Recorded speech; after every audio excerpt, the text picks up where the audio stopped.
Hi everyone, मेरा नाम है Prashant, mentor of thousands of students. और आज बात कर रहे हैं कुछ ऐसी एग्जाम हॉल टिप्स के बारे में जो कि आपके लिए बहुत ज्यादा इंपॉर्टेंट होने वाली है। देखो, मुझे पता है तुम्हारा एग्जाम एकदम नजदीक आ चुका है, बहुत सारे स्टूडेंट्स के एग्जाम तो ऑलरेडी चल रहे हैं। अब इस दौरान ना मैंने एक चीज नोट करी कि 99% स्टूडेंट्स कुछ 5 गलतियां कर रहे हैं। ये जो गलतियां है ना, ये आपके 5 से 10 नंबर डिक्रीज कर रही हैं। अगर मैंने आज आपको इन 5 गलतियों के सोल्यूशन बता दिए ना, तो मैं गारंटी से आज बोल सकता हूं कि आपके मार्क्स बहुत हद तक इंक्रीज हो सकते हैं। क्या है आखिर वो गलतियां, वो एक एक करके समझाऊंगा और उनके सोल्यूशन क्या है वो भी एक एक करके आपको बताने वाला हूं। तो चलिए स्टार्ट करते हैं। सबसे पहले बात करते हैं मिस्टेक नंबर 1। और मिस्टेक नंबर 1 है लास्ट मिनट स्ट्रैटेजी। देखो यार, लास्ट मिनट में हम कैसे पढ़ाई करते हैं। लास्ट मिनट में बहुत सारी प्रॉब्लम्स हम फेस करते हैं। हम ये सोचते हैं कि आज तो ना 12 घंटे पढ़ लेंगे, है ना, जो कि हम कर नहीं पाते। कितनी बार ऐसा हुआ है, एग्जाम से 1-2 दिन पहले तुम सोचते हो कि पूरी पूरी रात भर जगकर पढ़ाई करेंगे, डिस्ट्रैक्टेड नहीं होंगे, फोन नहीं चलाएंगे, बट थोड़ी ही देर पढ़ने के बाद क्या आप डिस्ट्रैक्टेड होते हो? बिल्कुल होते हो। क्या आप पढ़ पाते हो? बिल्कुल नहीं पढ़ पाते। होता है ना ऐसा। अब आखिर इसका सोल्यूशन क्या है? तो इसके बेसिकली 3 सोल्यूशन है, एक एक करके समझाऊंगा। इन तीनों स्टेप्स को फॉलो कर लेना, लास्ट मिनट प्रिपरेशन आपकी बहुत बेहतरीन हो जाएगी। सबसे पहली टिप है द टाइगर स्ट्रैटेजी। अब ये टाइगर स्ट्रैटेजी क्या है? तो देखो, एग्जाम के दौरान ना तुम्हें टाइगर की तरह बनना है। तुमने कभी शेर को शिकार करते हुए देखा है? कभी टाइगर को शिकार करते हुए देखा है? मैं बताता हूं कैसे करना। टाइगर ना हर रोज शिकार नहीं करता, पर जब टाइगर शिकार पे जाता है ना, तो अपनी वो पूरी एनर्जी लगा देता है उस शिकार के पीछे।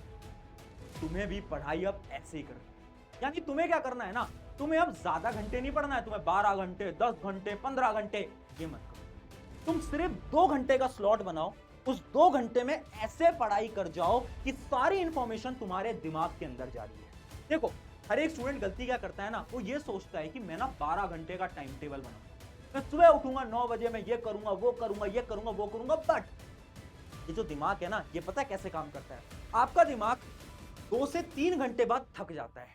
अगर आप उस दिमाग को और इंफॉर्मेशन स्टोर करवाने की कोशिश करोगे तो वो स्टोर कर ही नहीं पाएगा। यानी आप जो भी याद करने की कोशिश करोगे वो आपके दिमाग से अगले ही दिन गायब हो जाएगा। इसलिए हर रोज ज्यादा पढ़ने की जरूरत नहीं है, कम पढ़ो, स्लॉट्स में पढ़ो। यानी आपको हर रोज 2 या 3 घंटे का एक पढ़ाई का स्लॉट बनाना है और उस 2 या 3 घंटे के अंदर तुम्हें बाकी सारी चीजों को भूल जाना है और सारा फोकस एक टाइगर की तरह, एक शेर की तरह अपनी पढ़ाई की तरफ लगाना है। यही होती है आपकी पहली स्ट्रैटेजी, टाइगर स्ट्रैटेजी। दूसरी आपकी स्ट्रैटेजी है पढ़ ले स्ट्रैटेजी। अब देखो, कितने ऐसे स्टूडेंट्स हैं जो कि बार बार डिस्ट्रैक्टेड हो रहे हैं। आप भी हो रहे हो ना? सच सच बताना, बिल्कुल हो रहे हो। अब इसका सोल्यूशन क्या है? सोल्यूशन है आपका मोबाइल फोन। वही मोबाइल फोन जो कि आपको डिस्ट्रैक्ट करे। आपको क्या करना है ना, अपने मोबाइल में हर एक घंटे के लिए एक अलार्म लगा लेना है। यानी मानो आप अलार्म लगाओ 12 बजे, 1 बजे, 2 बजे, 3 बजे, 4 बजे, हर एक घंटे के लिए अलार्म लगा लो सुबह सुबह ही। और उस अलार्म का टाइटल लिखो, अरे पढ़ ले। अब इससे क्या होगा, जैसे ही तुम डिस्ट्रैक्टेड हो रहे होगे, मान लो तुमने 1 बजे पढ़ना स्टार्ट करा, अब 1:50 के आसपास तुम डिस्ट्रैक्टेड होने लग गए, यानी 1:50 के आसपास तुम डिस्ट्रैक्ट होने लग गए।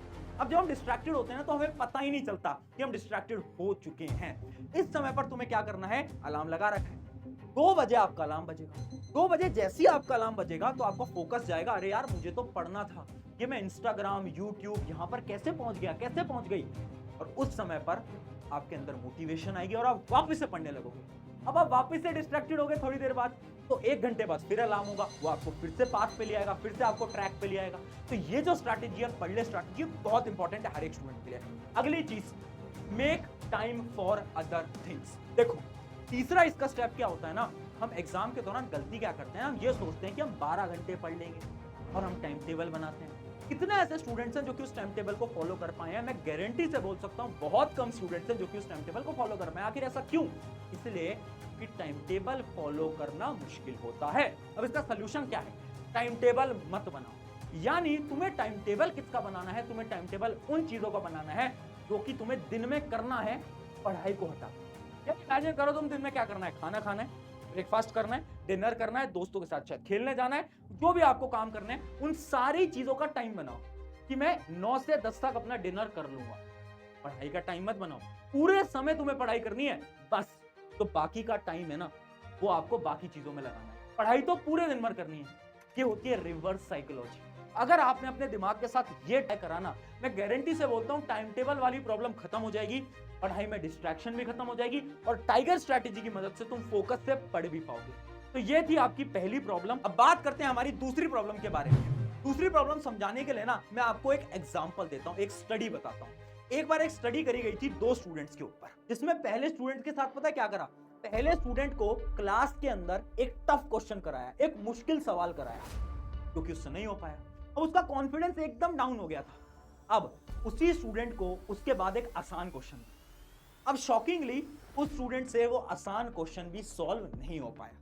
अब यही चीज जब दूसरे स्टूडेंट के साथ करी गई, अब उसमें एक बदलाव कर दिया, एक चेंज कर दिया।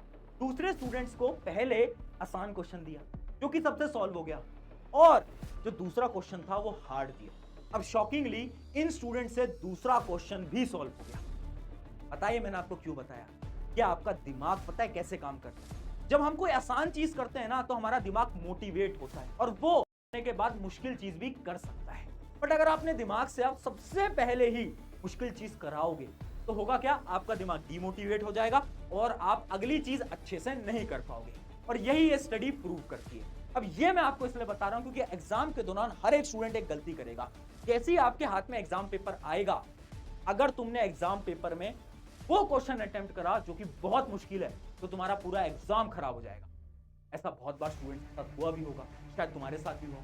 अब इसका सोल्यूशन क्या है? जैसे ही तुम्हारे हाथ में पेपर आए, हमेशा उस सेक्शन से स्टार्ट करो जो कि तुम्हें आसान लगता है, जो कि तुम्हारा स्ट्रॉन्ग पॉइंट है।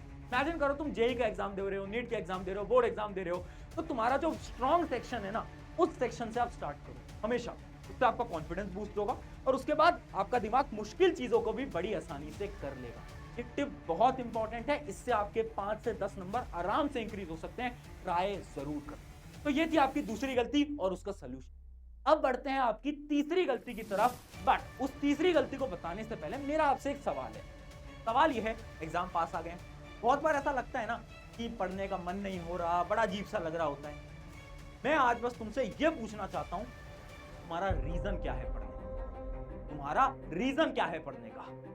जब भी तुम्हें अंदर से डीमोटिवेशन फील हो ना, अपना रीजन याद है कि तुम किस लिए इतनी मेहनत लगा रहे हो। अपने पेरेंट्स को प्राउड फील कराना है, अपने रिश्तेदारों को चुप करवाना है, अपना नाम बनाना है, अपनी औकात बनानी है, इसलिए मेहनत कर रहे हो ना। एक बार अभी के अभी इस वीडियो को पॉज करके कमेंट में अपना रीजन लिखो कि तुम्हारा वाई क्या है, तुम्हारा रीजन क्या है। फटाफट से लिखना, उससे तुम्हें मोटिवेशन मिलेगा।